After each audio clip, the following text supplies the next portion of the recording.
अस्सलाम वालेकुम दोस्तों, मैं हूं मजहर शेख और आप देख रहे हैं अशरफी न्यूज़। दोस्तों, जैसा कि आपको पता है कि आज ऑल इंडिया मजलिस इत्तेहाद मुस्लिमीन के असदुद्दीन अवैसी ने अहमदाबाद का दौरा किया। इस पर उन्होंने कई जगह पर स्टेज शो भी किए और प्रेस कॉन्फ्रेंस भी की और शाह आलम रहमतुल्लाह अलैह दरगाह की मुलाकात भी की।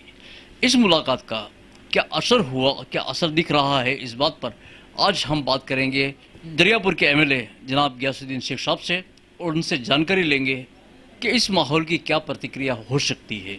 तो गैसू भाई, आपका इस्तेकबाल है। गैसू भाई, जिस तरीके से आज असदुद्दीन अवैसी साहब जो आए थे यहाँ पर और उनका जो जिस तरीके से रोड शो भी निकला, जिस तरीके से स्टेज प्रोग्राम भी उन्होंने किया दरियापुर में, शालाम दरगाह पे भी मुलाकात की, इन बातों से क्या लगता है? हर पॉलिटिकल पार्टी को अपनी पार्टी का प्रचार प्रसार करने का और चुनाव लड़ने का अधिकार है। जो कुछ उन्होंने किया वो संवैधानिक तरीके से और लोकशाही के मूलभूत अधिकारों से बिल्कुल जायज़ था, उससे कोई इनकार नहीं कर सकता। सवाल जो पैदा होता है, सवाल यहाँ पैदा होता है कि अतीक अहमद से जो मिलने जाने की जो बात थी उनसे मुलाकात करे, उसका भी ऐतराज नहीं है। क्योंकि अगर अतीक अहमद बाहुबली है, गुनहगार है, तो प्रज्ञा ठाकुर कौन है? भाजपा के बहुत सब लोग सांसद बाहुबली हैं। बात यह है कि जब उनको हाई सिक्योरिटी में रखा गया है, उनसे उनके परिवार के और उनके एडवोकेट के सिवा कोई मिल नहीं सकता है। असदुद्दीन साहब थर्ड पार्टी हैं, तो उनको मिलने की इजाजत किस बिना पे दी गई? जब साबिर भाई काबलीवाला ने 4 रोज पहले जेल आईजी साहब के सामने असदुद्दीन साहब की मुलाकात के लिए मंजूरी मांगने वाली अर्ज दाखिल की, ये सरकार की कामगिरी देखो आप कि जिस दिन उन्होंने जेल आईजी के सामने अर्जी दी, उसी दिन वो अर्जी गुजरात के होम डिपार्टमेंट में चली गई।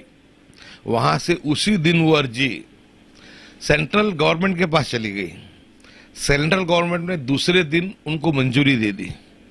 और क्योंकि अतीक अहमद जो है वो उत्तर प्रदेश के रहने वाले हैं, वहां पे उन पे क्रिमिनल जो भी चार्जेस हैं वहां के हैं, इसलिए योगी सरकार की मंजूरी लेना भी जरूरी है।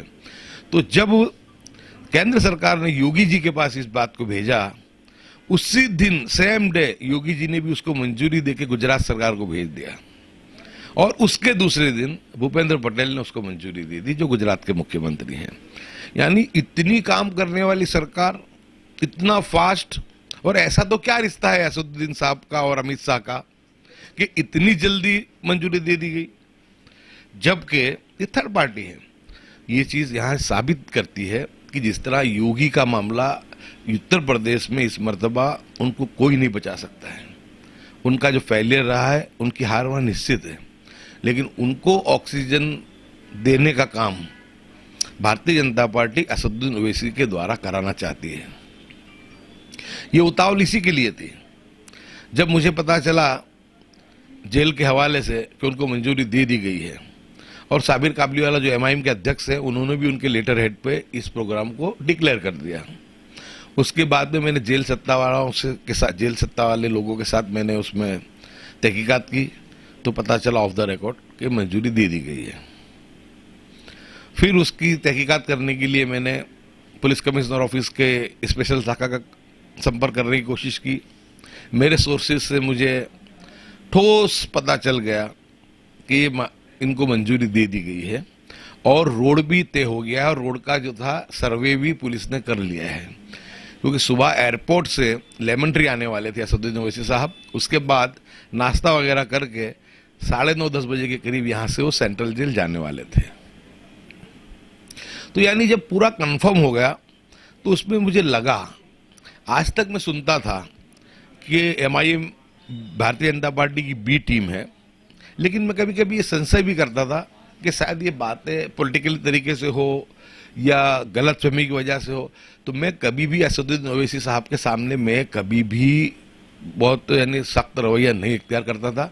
मैं हमेशा एमआईएम के लिए बोला, लेकिन मैं अकबरुद्दीन ओवैसी के लिए बोला, वारिस पठान के लिए बोला, क्योंकि मैं इतना समझता था कि असदुद्दीन साहब पार्लियामेंट में बहुत अच्छी मुस्लिम समाज के लिए आवाज़ उठाते हैं, कॉन्स्टिट्यूशनल बात करते हैं, तो मैं उनका एहतराम करता था और मैं जो बातें चलती थी उसको इतनी तरजीह नहीं देता था। लेकिन जब कल मैंने ठोस तरीके से मेरी आंखों से वो मंजूरी मैंने देख ली और पूरा घटनाक्रम मैंने समझ लिया, तो कल मुझे ऐसा लगा कि ये इंसान मजहबी लिबास में कौम को धोखा देने का काम कर रहा है और अब मुझे इस बारे में मुझे बात को करना चाहिए। तो कल मैंने 3 बजे जो प्रेस रिलीज की, प्रेस रिलीज होते ही गुजरात सरकार के पैरों तले जमीन निकल गई। तुरंत इनके आकाओं का कांटेक्ट किया, उनके आकाओं ने कहा कि जल्दी से ये कह दो कि हमने मंजूरी नहीं दी है, जबकि मैं मंजूरी जो मिली थी वो मैं देख करके आया था।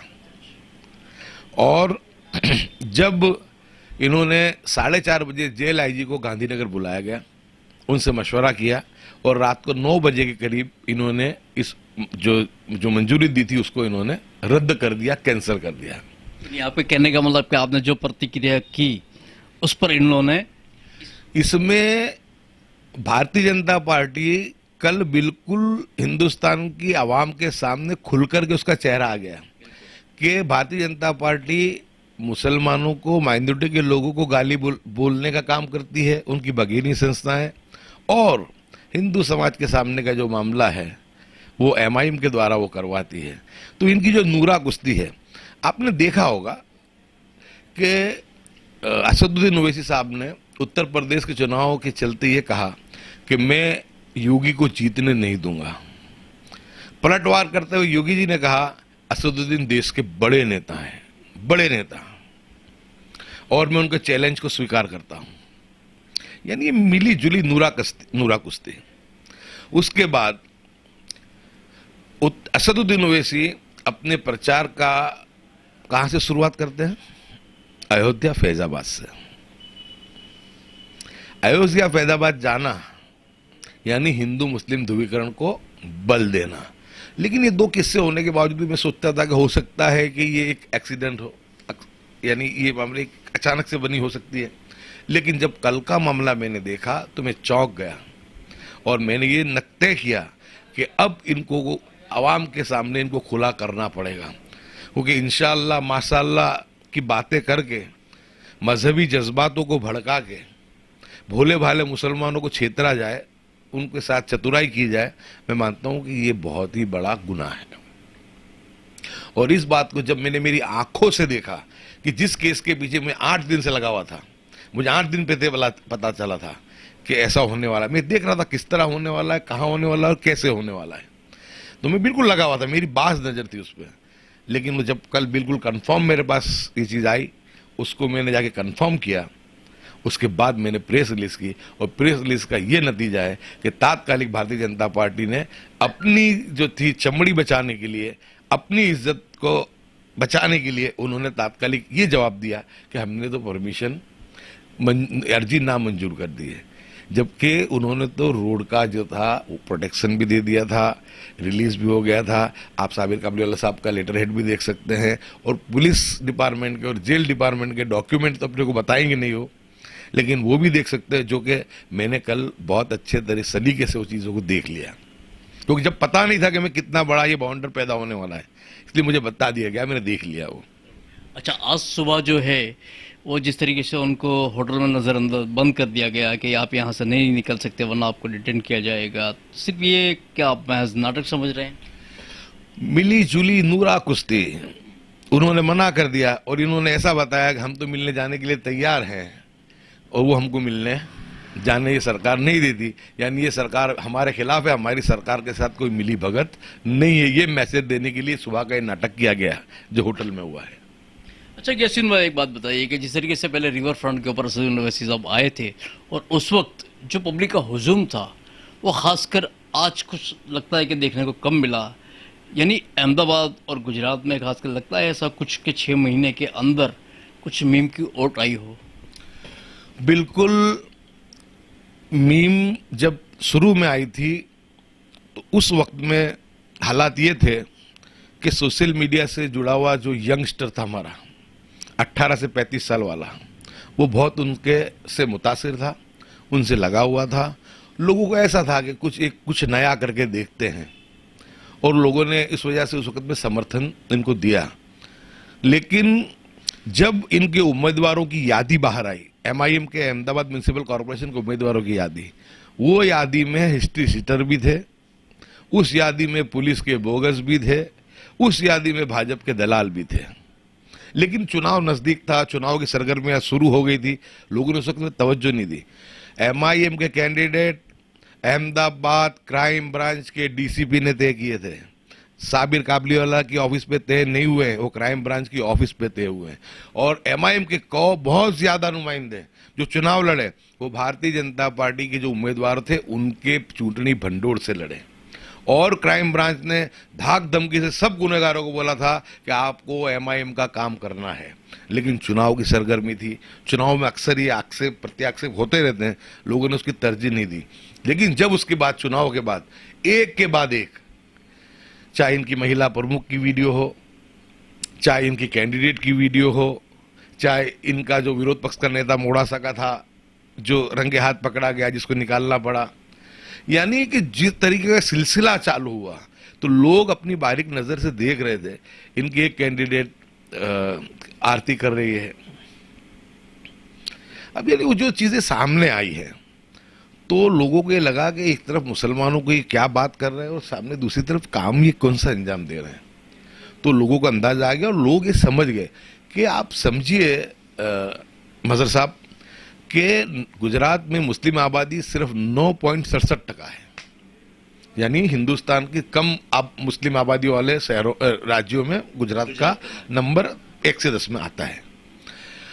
अब जब एक वक्त में 12 नुमाइंदे कांग्रेस के बैनर पे मुस्लिम इलेक्ट होकर के आते थे, लेकिन जब से भारतीय जनता पार्टी ने हिंदुत्व की राजनीति शुरू की, राम जन्मभूमि बाबरी मस्जिद का आंदोलन चलाया, गुजरात में दंगे करवाए, उसके बाद उसका सबसे बड़ा खमियाजा अगर किसी को भुगतना पड़ा तो वो खमियाजा मुस्लिम समाज को भुगतना पड़ा।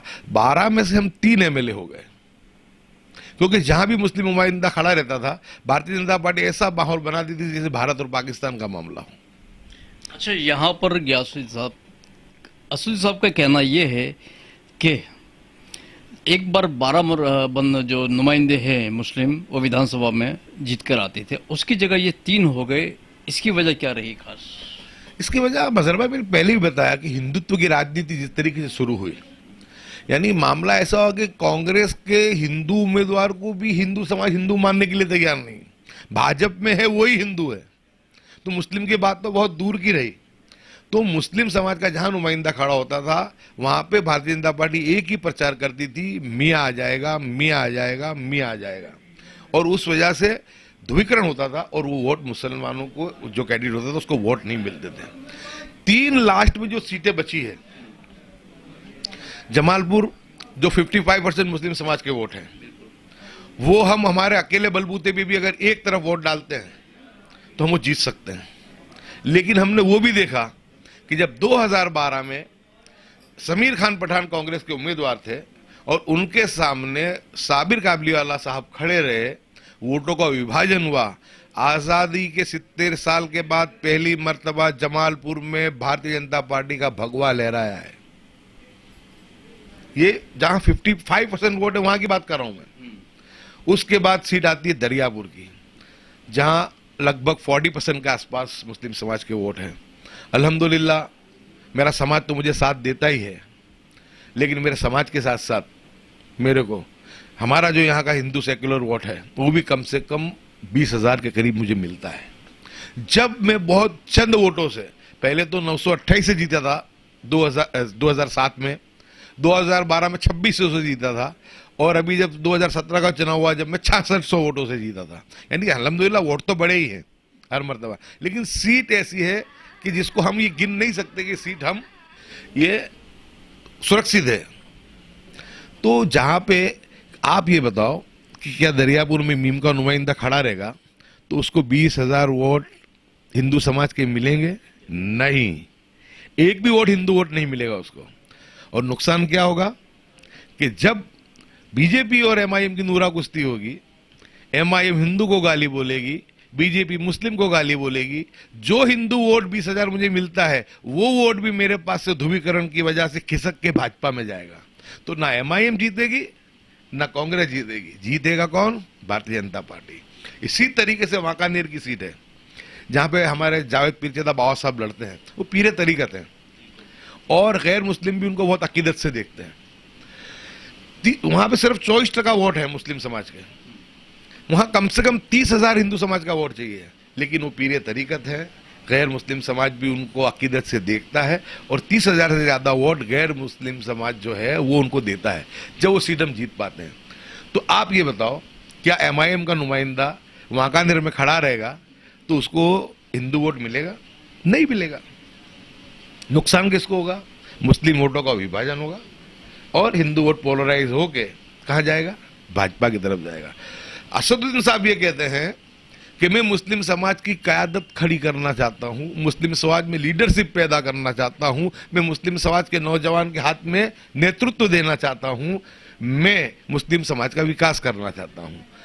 तो आप ये बताइए कि ये 3 सीट जो आखिर में बची है, जो हिंदू मुस्लिम के कॉम्बिनेशन से बची है, क्या असदुद्दीन साहब यहां पर उम्मीदवार लड़ाएंगे तो ये क़यादत बचेगी या खत्म होगी?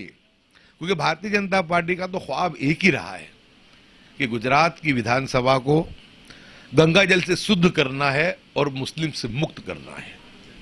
वो सपना अल्हम्दुलिल्लाह भारतीय जनता पार्टी पूरा नहीं कर पाई। मैं मानता हूं कि जो भारतीय जनता पार्टी सपना पूरा नहीं कर पाई, शायद वो सपना असदुद्दीन और उनकी एमआईएम पार्टी कर देगी। ये हमको समझना है। हम किसी के मुखालिफ नहीं है, हम किसी के खिलाफ नहीं है। अल्हम्दुलिल्लाह तीनों एमएलए, मैं हूं, इमरान खेड़ाला और जावेद पीरजादा, गुजरात में कहीं भी परेशानी होती है, कहीं भी प्रॉब्लम होती है, वहां पर जाना, उनको इंसाफ दिलाना, विधानसभा में मजबूती के साथ डंके की चोट पे हक बात को रखना और प्रजा लक्षी जो काम है उनको करवाना। तो अल्हम्दुलिल्लाह कौन सी कमी है? और अल्लाह की मदद भी हमारे साथ शामिल हाल है कि ऐसी जालिम गवर्नमेंट कि जो विरोध पक्ष नहीं गिनती है कांग्रेस को, वो कांग्रेस को अपना दुश्मन गिनती है। जब कांग्रेस को दुश्मन गिनती होगी तो मुस्लिम समाज के एमएलए को तो क्या गिनती होगी, तुम उसका अंदाजा लगा लो। ऐसे वक्त में भी अल्हम्दुलिल्लाह अल्लाह की मदद से काम ले लेना, ये अल्लाह का बहुत बड़ा फजलो करम है और हमको उम्मीद है कि लोगों को पता चल चुका है। इस वजह से आज जो थे इनके कार्यक्रम तमाम के तमाम फ्लॉप हुए हैं। दरियापुर भी गए, 2 घंटे तक छैयम बजाई, पटाखे फोड़े, बराबर, उसके बाद भी 200-300 लोग से ज्यादा इकट्ठा नहीं हुए। असदुद्दीन साहब एक, जो आपको कहूं कि एक सेलिब्रिटी है। रोजाना 2014 के बाद हम ना कांग्रेस को देखते हैं ना टीएमसी को देखते हैं, हम रोजाना संबित पात्रा और असदुद्दीन ओवैसी साहब को देखते हैं। भाजपा ने तो माहौल ये खड़ा कर दिया है कि देश में जो लड़ाई है वो भाजपा की और ओवैसी की है। तो जब ओवैसी को लोग 7 साल से देख रहे हैं तो उनको रूबरू देखने भी तो आएंगे कि नहीं आएंगे? वाजपेयी जी को देखने के लिए, सभा सुनने के लिए 5-5 लाख लोग आया करते थे, लेकिन वोट उनको 25,000 भी नहीं मिला करते थे जब भारतीय जनता पार्टी का दौर नहीं था। यानी तो वहां भी प्रोग्राम फेल हुआ। एयरपोर्ट पे लेने जाने वाले लोग में 15 लोग थे। जब पहली मरतबा असदुद्दीन ओवैसी आए थे उस वक्त में 5-10 हज़ार लोगों का मजमा था। लोग अब समझ चुके हैं। और मैं बोलूंगा कि गुजरात का मुसलमान बहुत समझदार है, वो अपना नेतृत्व नहीं खोएगा। उसको मालूम है कि हमारा नेतृत्व हिंदू समाज के साथ मिलके अगर दोनों वोट को इकट्ठा करेंगे तो ही मिलेगा, उसके अलावा नहीं मिलेगा तो अपने वोट को गंवाएगा नहीं। और इंशाल्लाह मुझे उम्मीद है कि अभी तो 3 सीट है, लेकिन इस मरतबा हम वांकानेर भी जीतेंगे और इसके अलावा भी 1-2 सीट हम और जीतेंगे। जैसे मैं आखिरी एक सवाल आपसे पूछूं मैं कि जिस तरीके से कांग्रेस के काउंसिलर सजाद खान पठान ने जो आज बात कही है, इस बात को लेकर आपके ख्यालात क्या हैं? और आने वाले दिनों में आपके सामने जिस तरीके से ये 2 चुनौती हैं, एक असदुद्दीन ओवैसी साहब की वोटों के धुरकोड़ की जिस तरीके से आपने बात कही, और दूसरी बात जो आज सजाद खान पठान ने की, तो इसका मुकाबला आप किस तरीके से करोगे?